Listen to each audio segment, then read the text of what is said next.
Hello, and thank you for joining me. So, as I mentioned last week, I was lucky enough to spend some time over Easter in the Isles of Scilly.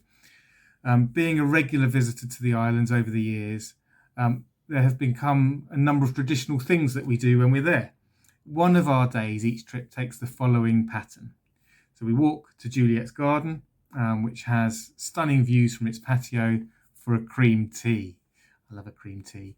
We then continue to walk around the coastal path, looking across the sparkling seas to a lovely deserted and sandy beach called Bar Point.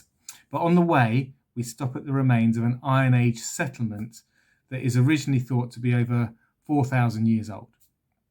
Amongst the ruins, we play a few games of 40-40. And it was as I was hiding behind the old granite boulders that made up part of an ancient hut, I was reminded of a poem by Percy Shelley that my granddad liked called Ozymandias. And the poem goes like this. I met a traveller from an antique land who said, 2 vast and trunkless legs of stone stand in the desert.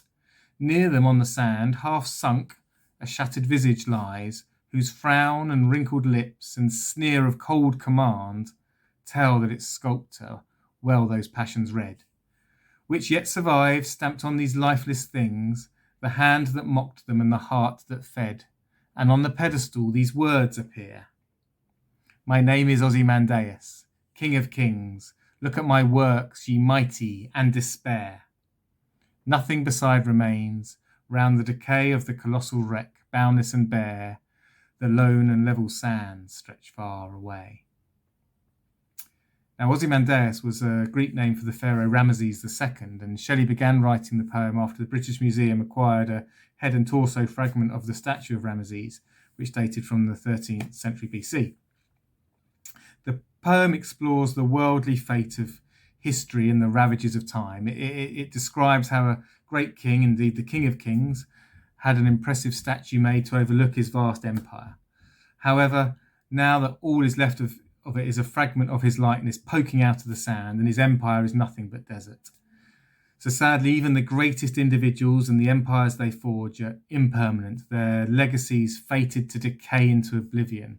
It points to rulers and leaders' pretensions to greatness and their inevitable decline. So as I hid behind the granite, I wondered about the generations of families that lived in this ancient village and how some 4,000 years on from when the walls were first made, my family is still playing in their shadow. I thought about what my legacy would be in the businesses that I've worked in and in the life that I'm leading. Where has my shadow casted, and what will its lasting legacy and impact be? Now, for me, it's always been about people, about providing an environment at work and at home where people can operate true to themselves, where they can learn and where they can grow. But it's also very clear to me that there is much, much more I could do to help enable this, and I need to stand for it more consistently and more steadfastly. And as I was thinking all this, I then heard the dreaded words, 40-40, coming ready or not.